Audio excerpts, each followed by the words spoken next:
جو لوگ اللہ پر ایمان لائیں، کہیں کہ ہمارا رب اللہ ہے، پھر اس پر جم جائیں، ان پر فرشتوں کا نزول ہوتا ہے، نہ کوئی غم کرو نہ خوف، خوشیاں مناؤ جنت کی جس کا تم سے وعدہ کیا گیا تھا۔ اللہ کی ربوبیت پر اطمینان جب انسان کو ہو جاتا ہے، میرا رب اللہ ہے، ربی اللہ، انسان کے لیے نہ کوئی کھٹکا، نہ کوئی خطرہ، نہ کوئی خوف، نہ کوئی حزن۔ جو کچھ ہو رہا ہے کس کے اذن سے ہو رہا ہے؟ اللہ کے اذن سے۔ اللہ کے اذن کے بغیر پتہ تک نہیں ہلتا۔ یہ کوئی اندھا بہرا مادہ نہیں ہے جس سے مجھے کوئی خوف ہو۔ اندھا بھینسا چلا آ رہا ہو اس سے تو ڈرنے کا ہر انسان کو ڈرنا چاہیے، نہ معلوم کس کو ٹکر مار دے، لیکن نہیں، اس کائنات کو چلانے والا ایک سمیع و بصیر خدا ہے۔ وہ جو میرا دوست ہے، میرا ولی ہے، اللہ ولی الذین آمنوا یخرجہم من الظلمات الی النور، اللہ اہل ایمان کا ولی ہے، ساتھی ہے، پشت پناہ ہے، مددگار ہے، حمایتی ہے۔ بتائیے جسے یقین ہو جائے کہ اللہ میرا مددگار، اللہ میرا محافظ، اللہ میرا پشت پناہ، اللہ میرا حمایتی، اس کے لیے کوئی خوف ہوگا؟ اس سے کوئی ڈر ہوگا؟ میں مثال دیا کرتا ہوں ایک بہت سادہ پنجاب کے دیہات کی۔ تو بڑا چودھری ہے اور کوئی غریب کسان ہے۔ اس غریب کسان کے جانوروں کو ہر وقت اندیشہ ہوگا چوری کا، کوئی میری بھینس کھول کر نہ لے جائے، کوئی میرا بیل کھول کر نہ لے جائے۔ لیکن جس کے بارے میں یہ سب کو معلوم ہو کہ وہ جو بڑا چودھری ہے وہ اس کا دوست ہے، اس کی بچیا کو کوئی خوف ہوگا؟ اس کی بھینس پر کوئی ہاتھ ڈالے گا؟ اسے کوئی اندیشہ ہوگا؟ نہیں۔ کیوں؟ کہ وہ بڑا چودھری، بڑا اس کا یہاں کا سردار، جاگیردار، سب کو معلوم ہے وہ میرا دوست ہے، کوئی میرے خلاف اقدام نہیں کر سکتا۔ اس دنیا میں یہ چھوٹی سی بات اگر آپ کے دلی اطمینان اور سکون کا باعث بن سکتی ہے تو ذرا تصور کیجئے۔ میں لفظ تصور استعمال کروں گا صرف اس لیے کہ اس کا ہم جس کو کہتے ہیں ادراک اور شعور کر نہیں سکتے، اگر کے ساتھ کر سکتے۔ اگر یقین ہو کہ اللہ میرا مددگار اور یقین ہو کہ اللہ ہر آن میرے ساتھ ہے، پھر کوئی خوف؟ کس کا خوف؟ کوئی شے اللہ سے بالا تر ہے؟ کوئی قوت اس سے زیادہ طاقتور ہے؟ کوئی اس کے ارادے کو بدلنے والا ہے؟ کوئی اس کی مشیت کے آڑے آنے والا ہے؟ یہی بات ہے جو حضور نے فرمائی۔ یہ ایمان کا حاصل ہے لب لباب، کہ دیکھو اچھی طرح اس بات کو ذہن نشین کر لو، اگر تمام انسان مل کر تمہیں کوئی نقصان پہنچانا چاہے نہیں پہنچا سکتے مگر جو کچھ اللہ نے لکھ دیا ہو، اور تمام انسان مل کر تمہیں کوئی نفع پہنچانا چاہے نہیں پہنچا سکتے مگر وہ شے جو اللہ نے طے کر دی ہو۔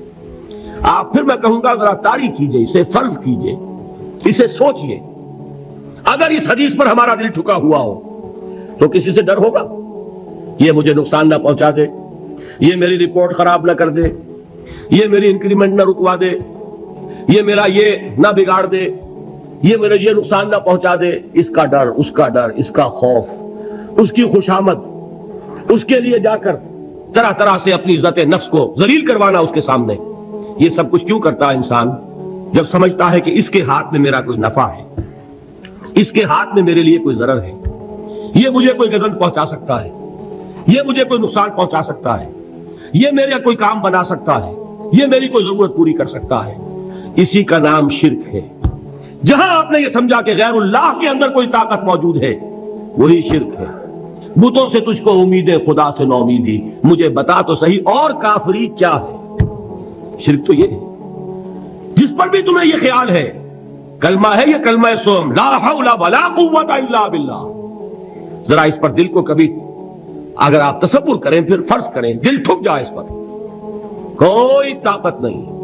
یہی بات تھی جو شیخ عبد القادر جیلانی رحمۃ اللہ علیہ نے اپنی وصیت میں اپنے بچے سے کہی۔ 11ویں دینے والے ہیں لیکن حضرت شیخ عبد القادر جیلانی کی وصیت اور تعلیمات کو کتنے لوگ ہیں جانتے ہو؟ یہ جن مقامات تک پہنچے ہیں وہ کس چیز کی بدولت پہنچے؟ انہوں نے جو پیغام دیا وہ کیا تھا؟ اے میرے بچے، جس طریقے سے قرآن مجید میں حضرت لقمان کی نصیحتیں جو ہے نقل کر دی گئی ہیں، میں یہ عرض کروں گا بالفرض اگر قرآن حضرت عبد القادر جیلانی کے بعد نازل ہوا ہوتا تو شیخ عبد القادر کی یہ نصیحتیں بھی قرآن میں درج ہوتی. اتنی اونچی نصیحتیں ہیں. اے میرے بچے اس حقیقت کو ذہن نشین کر لے, لا فاعل فی الحقیقت ولا مؤثر الا اللہ. اس کائنات میں نہ کوئی فاعل حقیقی ہے نہ مؤثر حقیقی ہے سوائے اللہ کے. کسی شے میں کوئی تاثیر نہیں اگر اللہ نہ چاہے. آگ جلا نہیں سکتی اگر اللہ نہ چاہے. پانی ڈبو نہیں سکتا اگر اللہ نہ چاہے. زہر ہلاک نہیں کر سکتا اگر اللہ نہ چاہے. کوئی چیز فائدہ نہیں پہنچا سکتی اگر اللہ نہ چاہے. تو در در پہ کیوں سر جھکاتے ہو؟ در در پر کیوں جبیں سائی کرتے ہو؟ سب کے سامنے کیوں ہاتھ پھیلاتے ہو؟ ایک اللہ سے مانگو, ایک اللہ کے سامنے زمین پر اپنی جبین رکھو. لا فاعل فی الحقیقت ولا مؤثر الا اللہ. نظر آتا ہے ہمیں کہ پانی پیاس بجھا دیتا ہے. پیاس بجھانے کی صلاحیت پانی میں نہیں ہے, اللہ کے اذن سے. کھانا بھوک مٹا دیتا ہے. بھوک مٹانے کی صلاحیت کھانے میں نہیں ہے, اذن رب میں ہے. دیکھیے یہی یقین تھا. حضرت موسیٰ علیہ السلام کا واقعہ یاد کیجئے. سامنے سمندر آ گیا ہے, قوم دیکھتی ہے پیچھے کہ گرد و غبار کا طوفان ہے. معلوم ہوا کہ فرعون اپنے لشکر سمیت آ گیا ہے. لشکر جب چلتا تھا تیز رفتاری کے ساتھ تو گرد و غبار کا جو طوفان اٹھتا تھا اس کا تصور کیجیے. اور لمحہ بلمحہ وہ قریب آ رہا ہے. پوری قوم نے کیا کہا؟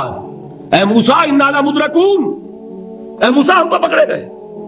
قرآن مجید نے تو یہاں وہ باتیں نہیں لکھی ہیں, لیکن تورات میں یہ درج ہے کہ بنی اسرائیل جھگڑنے لگے, دست و گریبان ہو گئے موسیٰ کے ساتھ.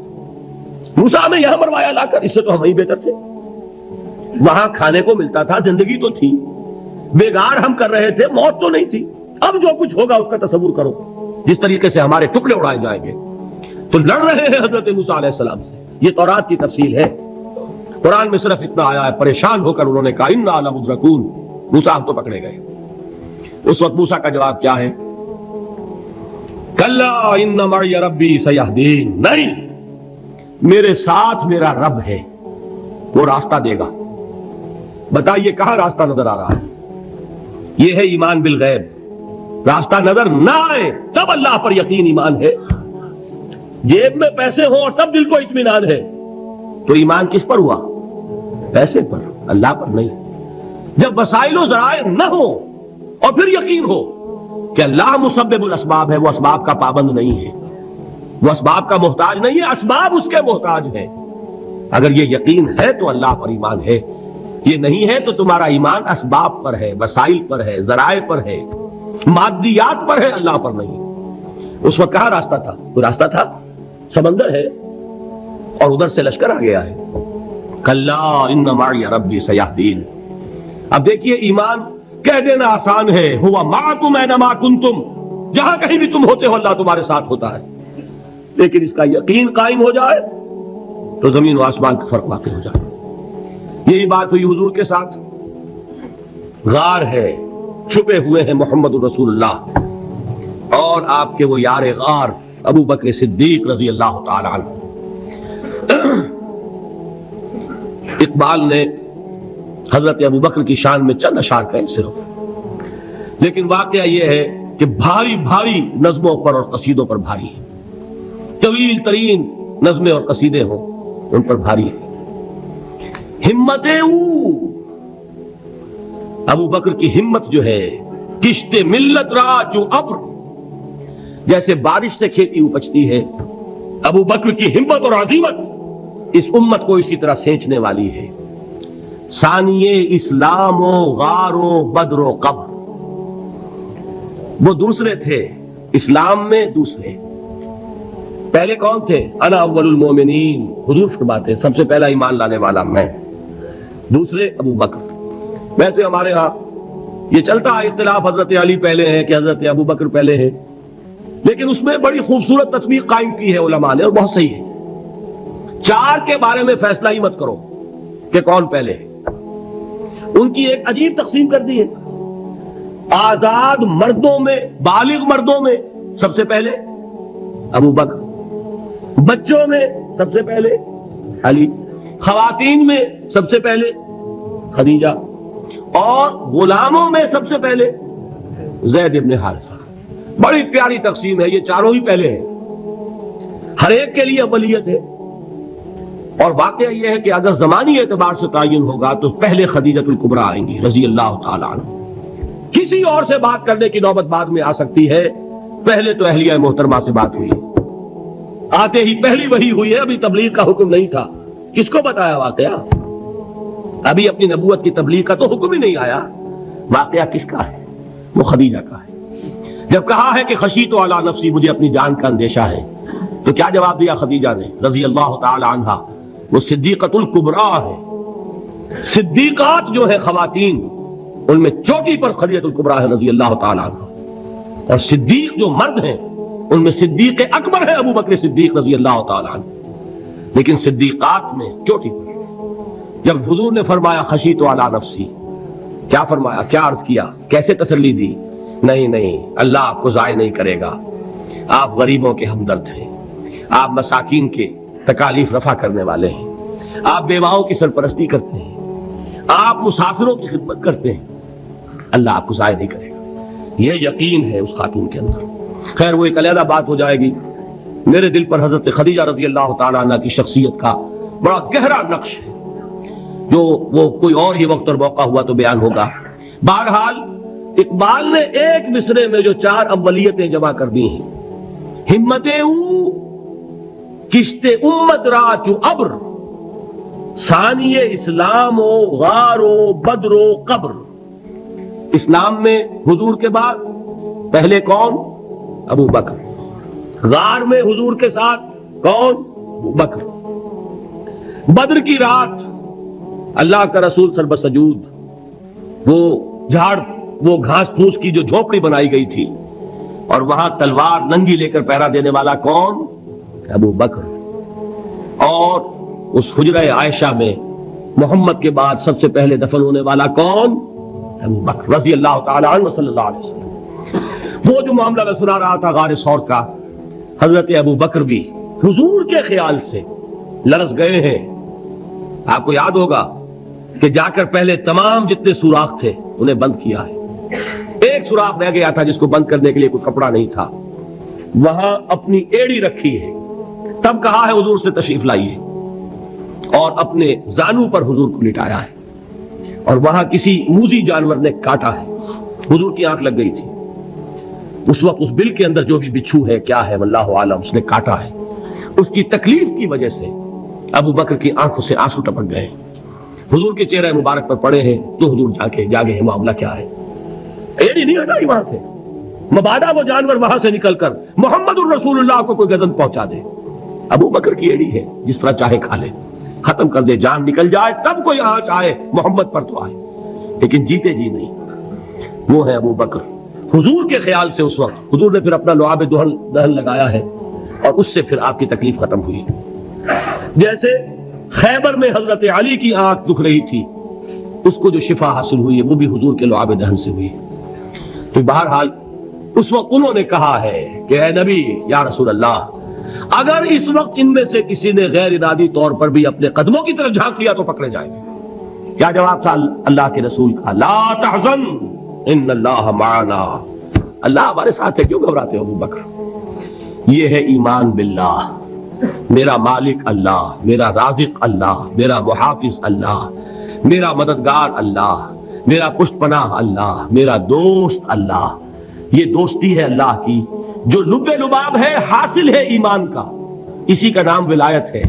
اولیاء اللہ کے سروں پر سینگ نہیں ہوتے، جس کے دل میں ایمان راسخ ہو چکا ہو وہی اللہ کا ولی ہے، جسے اللہ پر یقین ہو چکا ہے وہی اللہ کا ولی ہے، جسے یقین ہے اللہ میرے ساتھ ہے، میرا مددگار، میرا پشت پناہ، میرا ساتھی، میرا دوست، میرا محبوب، میرا محب۔ اللہ اہل ایمان سے محبت کرتا ہے، واللہ یحب الصادقین، ان اللہ یحب الذین یقاتلون فی سبیلہ صفا کانہم بنیان مرصوص۔ اللہ محبت کرنے والا، اہل ایمان محبوب، اور اہل ایمان محبت کرنے والے اللہ محبوب۔ والذین آمنوا اشد حبا للہ۔ آپ تصور کیجئے جسے یہ رشتہ ایمان یا رشتہ ولایت حاصل ہو جائے، الا ان اولیاء اللہ لا خوف علیہم ولا هم یحزنون، آگاہ ہو جاؤ، اللہ کے دوستوں کے لیے نہ کوئی خوف ہے نہ کوئی حزن ہے،